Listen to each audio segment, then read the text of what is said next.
Today we're doing a first look at What Can I Bring? Recipes to Help You Live Your Guest Life by Casey Elsass. Because this is a first look, that means 3 things. What are the 3 things? What are the 3 things, Sarah? You remember? 1, we both read the book cover to cover. Done. We pick a couple of recipes to cook for the evening. Mm-hmm. And 3, we give you our first impressions. Yeah. The recipes that we're making today are the pico de sandia, which is watermelon pico de gallo. the vegan elote queso. This is the recipe that we're building the whole menu around. It seemed the most unique. Yeah. This is corn kernels. There's one other one that was like a foie gras, like vegan version, which also seemed really interesting, but not as appealing to us as this. And then we're making the orange cantaloupe agua fresca. Mm-hmm. And he recommends it with champagne, but we also got some non-alcoholic like mezcal situation to try with it because I thought smokiness would be good with it. Yeah, we're gonna see what happens. But before we get started, we got some stuff to talk about. Yeah, it was brought to our attention that we haven't emphasized just how badly we need support. We do need your support to keep this thing running. Yeah. We are running out of funding to continue to do this. We've got a couple months until I have to go back to like searching for a job full time. But if only the people who watch this video, if it performs like our normal ones, in the first 24 hours, we have half a year of runway on top of our current runway. So like that gets us pretty close. It doesn't take much. It's only $20 a year, not a month. Yep. And that basically makes it so we don't have to like be exclusive and like keep data behind a paywall or anything like that. We just want to make it so everyone can have everything, but we need your help to do it. Yeah, go check it out. $20 a year, cultflave.com. That's the website where you can go and support it. Check out the community. Check out the recipe editor that Bryn just built. The recipe page is better too. Yeah, I'm trying to make the best recipe editor in the world, and I think I took a big step toward it. Yeah, he worked really hard on it this last week, especially. This last month. It looks so much better. It performs so much better. I'm really happy with it. It autosaves as you type, so you can take notes, which is all I really want out of a note editor. And then you just like toggle if it's published or not. Perfect. It's all versioned in the background, so we wanted to add like reviews and chat and everything, but we want to tie them to a specific version. So if people change things after a review, you can see that. Like it's a bunch of things, but it kind of all landed at once. Yeah. I'm so glad. So glad that's over. I was up till 4 a.m. again today. Yeah, it took a long time to get us there, but it's done. Yeah. And it's available for anybody to use. Go check it out though, cultflave.com. Your support means that we don't have to like reduce our output by like half, if not more. So we'd love to keep making this stuff for you. It seems like y'all seem to like it, so. We don't want to do paywalls either. Yeah, no paywalls. But we want information to be free, but if we have to like add a more expensive tier that has some paywalled stuff, then I guess that's the next step. Yep. Okay, anyway, let's get cooking. I think we get started with the vegan elote queso first. Okay. So Casey has this very neat like party trick section at the bottom of the page here that talks about the type of corn that you can use for this. And it's basically whatever corn you want. You can use fresh corn, you can use frozen corn, you can use canned corn for this recipe. So in general, he mostly is talking about like why whatever he's recommending works and what variants you can use. So like in the first recipe, it's a guac recipe and uses sodium bisulfite as a preservative to keep it green. And then he talks about how that works a little bit and gives you some insight. I think that approach of just like, here, let me explain why we're doing this in the first place and like what things will accommodate you is such a nice detail. Yeah.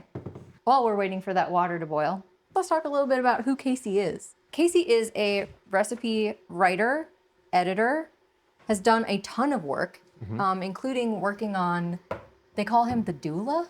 The cookbook doula. Of cookbooks. So he has helped like more than 20 cookbooks get out the door. This is his 20th. This is his 20th? Yeah, that's what he said.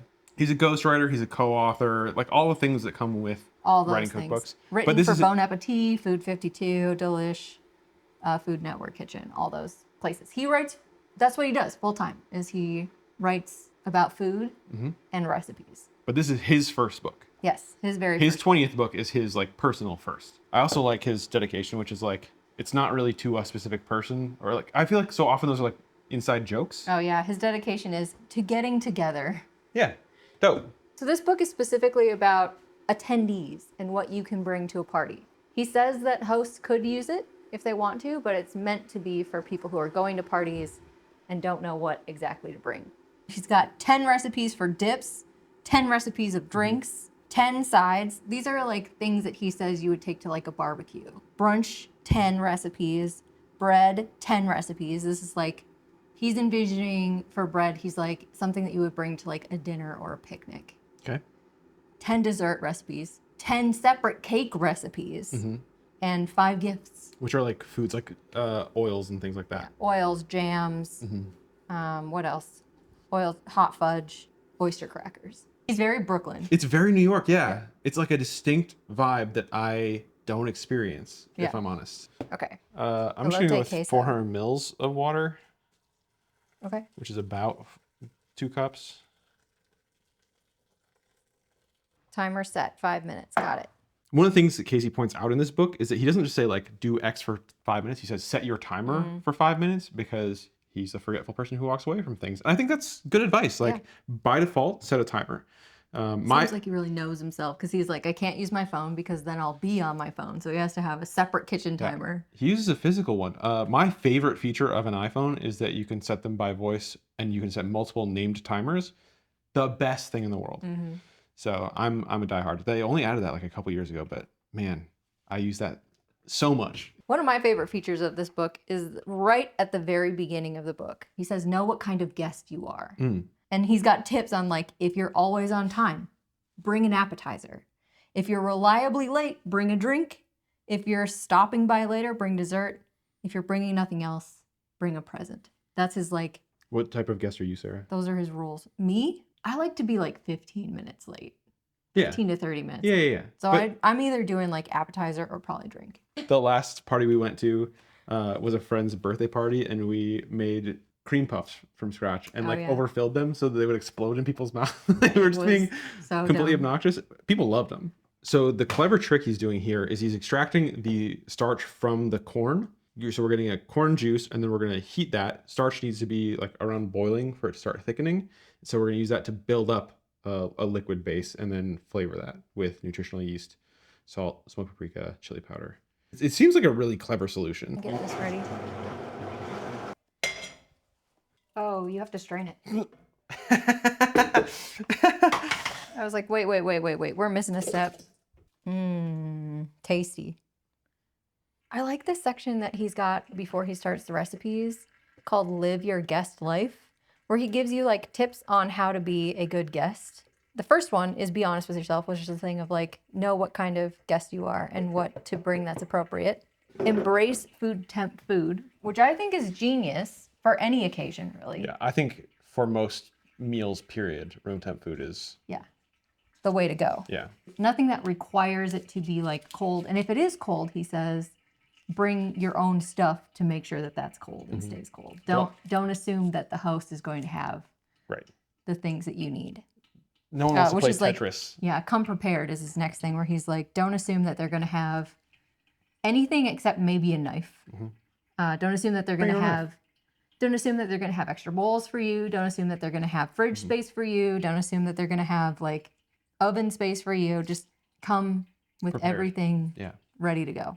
Another one for him is like, be considerate of dietary restrictions. Oh yeah. He's very considerate of dietary restrictions in this book. He's got labels for everything in this book, whether it's vegan, vegetarian, gluten-free, nut-free, and non-alcoholic options. And before you ask, I counted, and there are 35 vegan, 48 vegetarian, if you're including the vegan recipes, which I did. Yeah, you should. 57 gluten-free recipes, 70 nut-free recipes, and 7 non-alcoholic recipes in this book. So out of the 75 recipes total, most of these are going to be pretty friendly. Another tip he says is to bring a disposable camera. He really likes disposable cameras at parties to document the occasion. I'm kind of hit or miss on that one. That feels like another very like New York thing to me. I'm not saying that can only be in New York. That just feels like a New York thing. I don't know. What do you think? Would you bring one? And then say thank you. Say thank you to the host who had you. He's talking about cards, right? As you leave, but he's also like, in some situations, a card is appropriate. A thank you card is appropriate in some situations. If you know that your friend is going to hate it and think it's weird, don't send him a card. It doesn't make sense. But if you think that person is really going to like having a card, send them a card. I think most of our friends, if we sent them a card afterwards, would be like, are you okay? Yeah. Do we need to Well, talk? we will sometimes give people cards if we stay at their house, and like probably some little thing that we found in town or something to thank them. All this is to say, I think this is for a specific type of party. If this sounds like the kind of party you go to, then I think this book could be really helpful because it's got like, I mean, it's a million dips. Yeah, a million. Well, 10 dips specifically. It feels like so many. Do you have some all-time favorites for bringing to parties? I have a few all-time favorites in my favorites head. that I like to bring to parties. The showstoppers for me, the thing that I bring to parties that most people are like, I need that recipe, or where did you get that? Or they just go really quickly. My pretzel bites, those go really fast at parties. There's a recipe for those, right? I have a recipe for those. We'll bring like That a huge Cambro of them and they disappear. It's so funny. either those or my cookies will usually go really fast too. The if peanut I butter bring cookies in those. particular go really hard. The chocolate chip cookies go so fast. The other thing I was going to say was the Chinese donuts. Chinese donuts go really fast Big too. hit. Little dough balls. That seems to be the name of the game. Yeah. But I love that he thinks about it the same way I do, where I'm like, I don't want the host to have to think about me at all. Like, I want to just be able to walk in, set it down, and people can help themselves without needing assistance. Yeah. So I'm a big fan of finger foods. Yeah, we like small things that you can pretty much eat in one bite. Nothing crumbly. What's your favorite thing that you made? Tostones. They are challenging to keep crispy, I will say. But if you're not going far, they go real hard. I took them next door one time, and that was such a banger. They said don't press. He said, "Don't press." Yeah. You didn't tell me that. You've been holding the book this whole time, and you're holding out on me. I thought you read it. How long is this going to take then? Not press. A million years? I don't. She said you should end up with about 3 to 3.5 cups. I think we're kind of there. That's less than 2 cups. That's less than 2 cups. Yeah. I think? If we end up having cooked it and we feel like we press too hard, I'll be very curious what that looks like. How much do we want? We want a total of 4 cups of water? Total of 4 cups of this. Easy. That goes in. Yeah, now you can dump it in there. Oh, you want to stir the liquid constantly. Okay. Focusing on keeping the bottom moving and scraping down the side so nothing scorches. You got it. When the timer goes off, it should be just starting to thicken. Shouldn't we take your falafel to a party one time? No. No? We should, though. That'd be a good one. He does tell you to wait until it's done to do all this stuff, but it doesn't make sense to me why that would happen. Oh, because you got 30 minutes Did after you roll it first? That looks stiff. No, I didn't roll it. Whoops. That's a specific instruction he gives. Sorry. Don't apologize to me. Apologize to Casey. Sorry, Casey. I didn't roll it. I'm just using a fork. Okay. We've got all this stuff. Chuck the dry ingredients together. Is this the nutritional yeast too? Oh, shit. Where's the nutritional yeast? Done. So I really like the way he's done his recipe layouts. And he has a whole key in his book explaining why he wrote or why he designed it the way he did. Is this a trend now? I think so. Third Culture Cooking does this too. Yeah. Kind of break down why they made these decisions and organized it the way that they did. So he's got the title at the top where you expect it. And then right underneath that, he's got the level of effort. So in your sleep means super easy. Roll up your sleeves, some effort. And bragging rights is extra focus. We're doing all rolling up our sleeves today, I think. Yeah. They don't seem very difficult. No, they seem like maybe they take a little more time than some of them. But I think this is really targeting like a doesn't cook very often type of market. Like I think for that market, most of these recipes are going to blow your mind too. Like they've got really clever tricks in them and you're going to like learn a lot through the process. Yeah. He might ask you to get some special ingredients that you Sodium have to, bisulfite in the very first recipe. yeah, Love that. That you might have to call out for, but they're not very common. Yeah. So. And don't get sodium bisulfate, which is a pool chemical. Party tricks are usually like substitutions or like tips on packing it up. And then special equipment. I like that the cake chapter is called Caked Up. Just want to call that out. Best chapter title, 2025. I'm going to do some cleanup while we're waiting for that. This is reduced by almost a cup already, and I'm just not seeing any thickening. I think because it's just going so, it's at such a low temperature, the starch isn't hydrating. I'm moving up a little above medium, which should get me to a like pretty decent simmer. If you put cornstarch in mapo tofu and then never bring it up to a boil, it's never going to thicken, even though you have a ton of cornstarch in it, you know? I think that's the thing a lot of people don't understand about cornstarch or like starch slurries or whatever. Thickening with starches, it's all about the temperature you reach. It just can't hydrate until you reach a certain temp. So people will like put too much slurry in because their food wasn't already at the temperature they needed. So you want to bring it to a boil usually first and then add starch. Here the starch is coming from the corn, so not really an option. But because we're not at that temperature yet, even though we followed all the instructions, I don't think we'd ever get to where we need to be. I'm just now getting to a boil, which should start thickening it. I'm going to get started on the orange cantaloupe agua fresca, I think. Thank you. Since you've got everything here. And you know the instructions after this, right? Wait 30 minutes and then add shit. Right. We're about 10 minutes over the time, and we're still not anywhere near the signals you described. Look how runny that is. Oof. How do you feel about cantaloupe? I'm more of a honeydew person. Oh, brother. I think cantaloupe's underrated. I think cantaloupe tastes nice, and it smells amazing. Check out these cantaloupes. Okay. We need a blender. We got blenders galore. Speaking of which, that's going to be our next product review, I think. I'm shopping around for blenders right now. If you've got requests, Yeah. let me know. We're probably going to focus on the high end again because we want to see like what the best is. There's a million low-end blenders. And like just from an economic standpoint, we have to choose what we're going to focus on. We've got a couple of Vitamixes kicking around. This one I really don't like, but there's a new version of it, which I think is probably going to be worse. But I still feel like we need to test it because like in theory, the flagship Vitamix is the one to beat. The Beast is one that we keep seeing, but is like a smoothie focused blender. What else? Blendtec? I think Oster is one that's Oster's a pretty popular. classic, but I feel like that's like the KitchenAid Artisan or like tilt head model. It's the basic one everyone goes for, the Ninja. Stab it and push down. Should have cut it the other way. I love the smell of cantaloupe. Well, maybe not quite as ripe as I No, expecting. don't say that. It's just not very easy to scoop. Mutilating a cantaloupe. Okay, I see why he says roll up your sleeves for this one.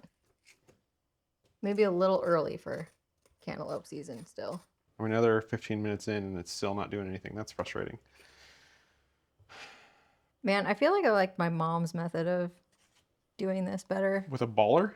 I might try that. Cut the ends off. Like that. We're at a rolling boil now and I'm still not seeing any signs of thickening. Set another mesh strainer over. Got it. Mesh strainer pitcher. This is really not happening for me. And I'm now another 15 minutes in.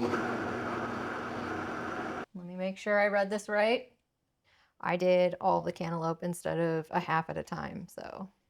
Ooh, look how orange that is, though. I'm pretty close to just doing a slurry because I'm already down to 3 cups again. Oh, really? And it's just not coming together even at a full boil. I mean, try it. We're already to the point where we've given it a go based on the recipe. Let's get creative. Let's see if we can salvage it.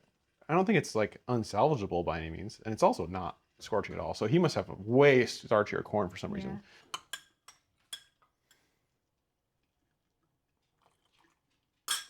There we go. Instant glossiness. As soon as it hit a boil. I mean, we're still quite thin. I don't know, man. I've been doing this for 45 minutes. I'm gonna put it back in and cover it up and we'll see if it thickens over time, but I'm not expecting much at this point. Yeah. I tried to help it along with an extra teaspoon of starch and it just doesn't seem to be getting there. I'm really hopeful that it'll hydrate over time, but I don't have a lot of faith in it at the moment. I have a lot of faith in Casey as a recipe developer, but I'm not sure where this like reliability issue came from. Like, did we miss something? Is there like more specificity required in the corn? This doesn't really make sense to me. Like the logic of how he developed this recipe makes a ton of sense, and this outcome doesn't. Peel the oranges. Don't cut the oranges, just peel them. That seems like so much sugar. About 1 cup of the cantaloupe juice. 2 more minutes. He really likes 2 minutes on the blender.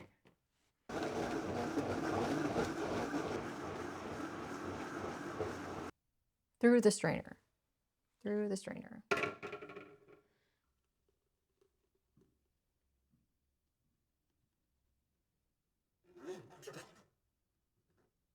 I think we're good.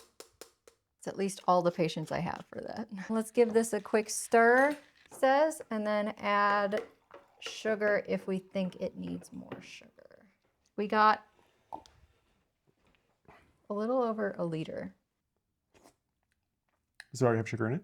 A fourth cup. Getting a lot of orange. The cantaloupe. Really? Yeah, the cantaloupe is in the background, but I mean, cantaloupe is always going to be in the background Yeah. of orange. It's nice though. Okay, so he says in this party trick, there are 2 paths to take for serving here. The first is to pack a 16-ounce cup with ice, fill it with the agua fresca, and slide a straw into it. The second path is to fill a champagne glass halfway with juice and top with champagne. Or a champagne to juice ratio that feels good to each brunch monster in that moment.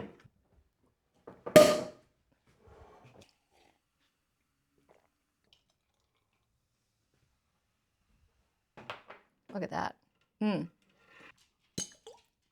Huh. That smells like medicine.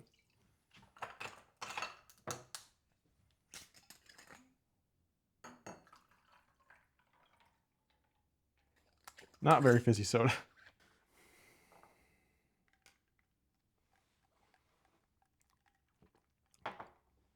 That's bad. The botanical thing. Oh, it's so overwhelming. I put too much juice in that, but Still a palate cleanser compared to that. You should try it. And then I'm going to toss it. It's not the vibe. ooh, no. Ooh, why is it so bitter? I mean, it's the botanicals. But... I think it's clove that I'm tasting more than anything. But the smell is, shit, what is it? Oregano's coming through pretty strongly. The jasmine's coming, yeah. I don't know, man. This is not for me, unfortunately. Like that with just a little bit of sparkling water would probably be pretty tasty. I think it does need to be thinner than it is, so I think that's the right idea. Yeah, it's not as cold as it probably should be. Yeah, that's really nice. It's like a very simple agua fresca. I think with the soda is a little bit nicer, although it's not the most carbonated. It's a nice balance of orange and cantaloupe, though. Yeah. I taste all of it. I don't really taste the lime as much. I hit the orange right up front, and now I'm getting more of the cantaloupe. It's nice. Yeah. It's tasty. I'd probably I like prefer this skim the version. top a little bit more because it is kind Yeah. of a fun. Like maybe going through like a nut milk bag or Oh, something like maybe. that would be good. Yeah. Or you could clarify it too, which would be interesting. It's like a slight step up from mimosa. Actually, I'm gonna try something here. So I really like It's like a little cantaloupe. less sweet. I really like cantaloupe when it's salted. So I'm curious if salting it will make it better. It's better in some ways, worse in some ways. It's not bad though. That might be better with champagne. That's a good amount for me. Throw some salt That's a in it. little more balanced. I get that a smash. I'd drink That's a couple something I of would those. drink a lot more of, yeah. I'd definitely add the salt, but Okay. It has been a little over half an hour, which is the time he gave. This is still looking very runny. It's not anywhere near thick enough, even with the extra starch added. Do you have to go just really long on it? I don't know. I mean, I'm sure eventually you'd get there. It didn't work out for us, is all I'm just gonna call it. So it could be a difference in corn. It could be that we missed something else that we just weren't paying attention to. I'm just gonna whisk this in. We can check the flavor, if not the texture, right?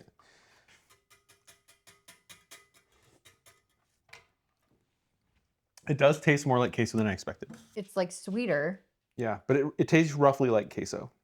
I feel like that would be a good alternative to queso if we could have gotten it to work. I kind of ran out of steam on that one. I know that at least part of that is my fault, but I'm not there. It's a pass for us, Yeah. but just because we couldn't make it work. Yep.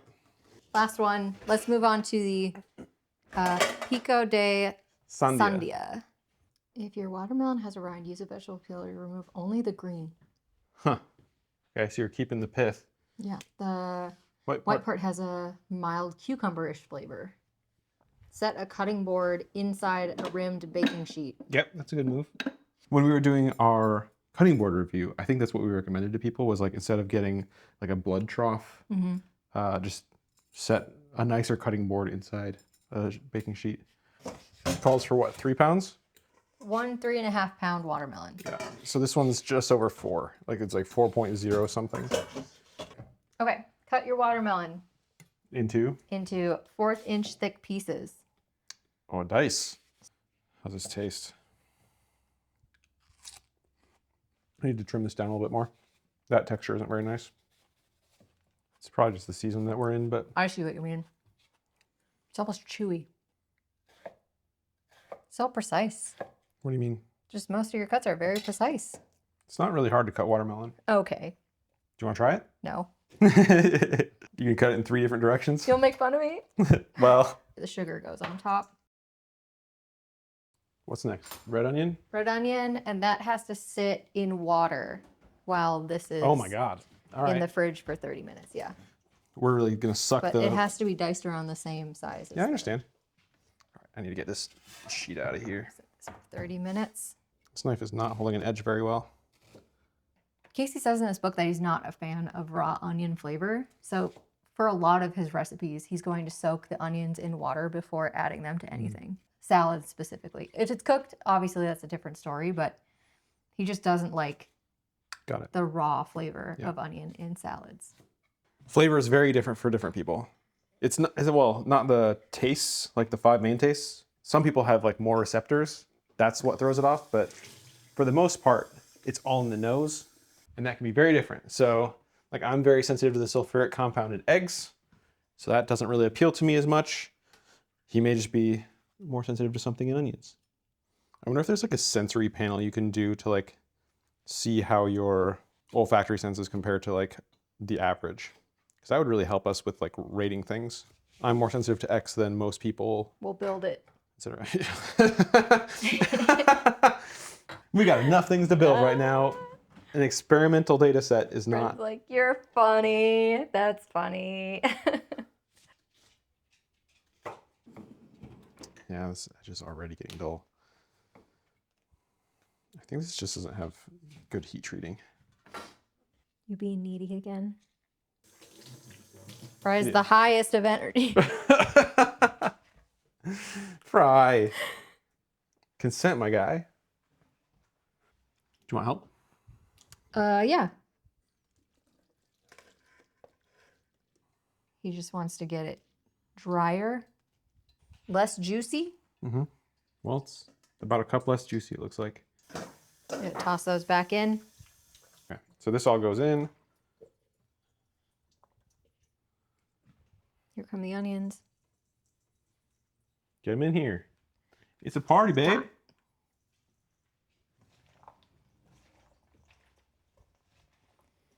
He's got a party trick down here that says if you're having trouble finding tahini, try 2 tablespoons of chili powder or 2 tablespoons of ground sumac. Mixed with. Mixed with 1 tablespoon of kosher salt.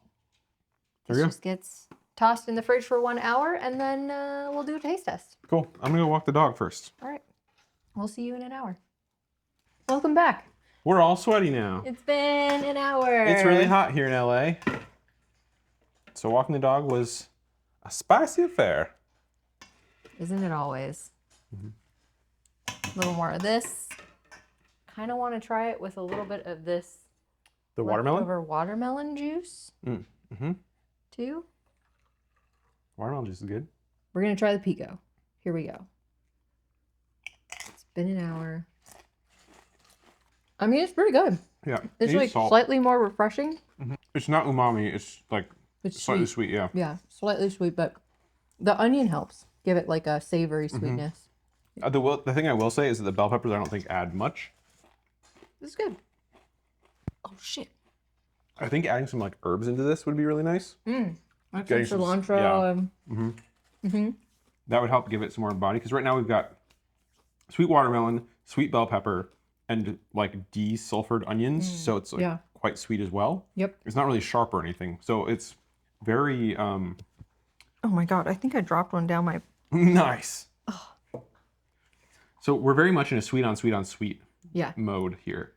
It's very much like if you had tahini on watermelon, that's kind of where you're living. Yep. That's about it. I think the reason that he doesn't include cilantro in this is because he's trying to avoid anything that like could be. He puts it in the vegan queso though. Yeah, not. That's true. He does. I wonder if cooked cilantro isn't so soapy to people. Yeah, I would It's bring very this. neutral, though. I would bring this to an event. It is very neutral. I think I would want to zhuzh it up before committing to it. Like adding cilantro. Maybe some cumin. Like whole cumin seeds, Oh yeah, toasted. cumin and a watermelon go well together too. I'm just like, thinking about expanding on the idea that he's putting forth here.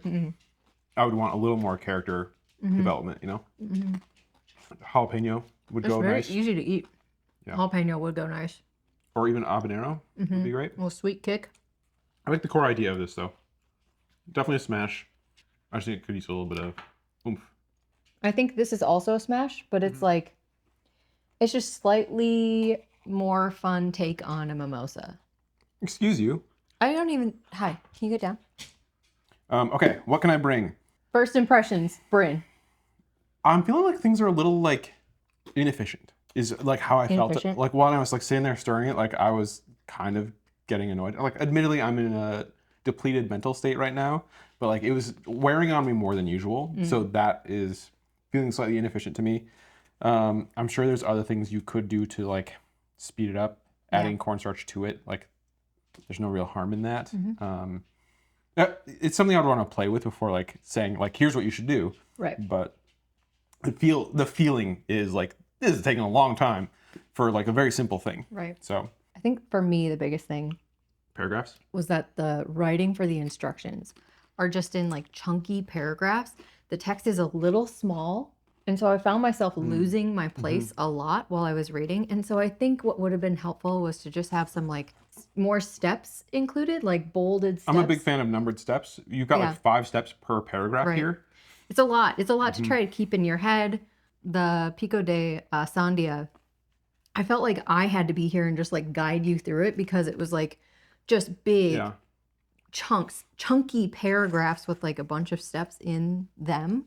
It does feel a little bit like it would be helpful to have a navigator for this book. It just feels a little dense.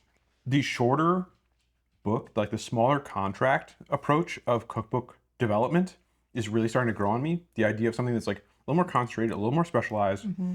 It's not trying to be, all right, here's 8 sections and you have to think about proteins and whatever and whatever. Right. I like that it has a lot of Casey's personality in it. Like there's a lot to like here. Yeah. There's just a few things that are like, the feel is not quite hooking me. Yeah, I love that it's very specific. This is for guests. This is for things that you bring to a party, and that is focused, and it makes it small and compact and nice. Before we move on to the recipes that we are intrigued by from this book after today, I want to try this queso with the chip. Okay. Here's our queso. Obviously, we just let it sit. Like, still, oh yeah. She's splashing all over me. She's runny.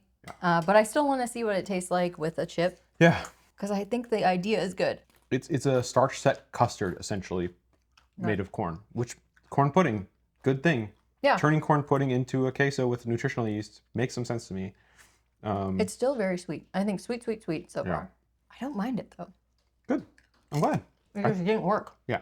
What recipes are you excited about? Like, if we were going back to it, we're obviously keeping it on the shelf. What are the things that will pull you back into this book? Yeah, we also were very specific about like dips, and there's more than just dips in this book. Yeah. So the 3 that are the most interesting to me, I mean, obviously that potato salad. The pickled potato salad is number 1 on my list because it's 1 potatoes, 2 dill, 3 salad. I got to see what this salt and vinegar salsa verde is. Yeah. That's another dip. But I just need to try it with those salt and vinegar potato chips, I think. Yeah. The idea sounds really fun. So I'm torn on this one because it's kind of between the roasty, Okay. the loaded roasty, which is potatoes again, and the cinnamon rolls. So the cinnamon rolls is one for me. rolls. It's a different approach to cinnamon rolls. I don't particularly love a cinnamon roll, but the cream-soaked cinnamon roll Yeah. sounds like an interesting approach, and it looks very visually interesting. The other ones for me, the one that stood out to me the most was the brown sugar angel cake with black pepper strawberries. An additional dessert, which I'm not really usually like super into, buttermilk brownies that uses buttermilk and buttermilk powder, which I've never tried before, and I'm very excited to see what that's about. But then he's got some interesting breads here too that look fun. The herby challah being one of them. It just looks good. The potato Parker House rolls, the seeded barberry. I love a seeded loaf. Ooh, in some blackberry of and these- basil sounds great. Yeah. The flagship recipe for this book appears to be the mosaic jello, which has no appeal to me whatsoever. I'm also not a Jello person. I can admit that it looks pretty and interesting. I do not want to eat it. I feel like most of the formula for this book is like traditional thing, one twist. Yep. And that isn't a losing prospect, right? Like that feels like, okay, just enough interest on something you're comfortable with already is something that's going to help people try things at a party. Yeah. Like that, I think, is a great idea. Radish and seaweed butter. So the seaweed is the twist on the radish and butter, right? Like it's a perfect example. Watermelon pico de gallo. It makes sense. A whole box of donuts is very funny to me. A whole box of donuts. I mean, I get it. I don't think this is a good fit for us necessarily, and definitely not for our review format. Like trying to do several days of this would be painful because it's not meant to be eaten at home like that. But I am excited to have something like this on the shelf for that reason in particular. There's not even if it's just a lot like this. Yeah, even if it's just like, oh man, I need an idea for a thing that I need to bring. Flip, flip, flip, flip, flip. Yeah. And because he's really considerate of dietary restrictions in this book, I think it makes it so much easier for people to find something that they can bring to be thoughtful. We try and account for that when we go, and we'll always write like what's in the things on the box. Yeah. And that goes such a long way. People are like, oh my God, I'm so glad I could like see where my allergy was. So I think it's still a fun book. Do you want to talk about what the next review is? Because we know now. Speaking of reviews, we figured out the full one. The next full cookbook review is going to be da da da da da da da da da da da. She's got so far to go. This I should not have started this bit this early. Oh my God. Sarah has to edit this and try and make it something. I don't know. Third Culture Cooking is going to be our next big review. Another very New York-y book, but man, there's been a few recipes in here that I've been like struggling to resist eating so that we could save it for a review. We've also marked the bejesus out. Yeah, there's a bunch in here that we wanted to try. We keep talking about several of these recipes, so I think it's definitely going to be a good option. And then we're also going to work on our blender review. Like that's the next equipment review. So we got those two coming up. Yeah, I got to order a bunch of blenders. Next couple of months. And to order a bunch of blenders, as a reminder, we need your help. Hey. So cultflavor.com, you can join, you can become a member, and you can also subscribe and help us pay for giant blender reviews and Sam Mixer reviews and stuff. Because boy, how do those add up? Thanks for hanging out. Yeah, thanks so much for hanging out. Have a good week, everybody. We'll see you next Sunday. Oh, there it is. I got it wrong. That one's got the watermelon. Is it growing on you? No.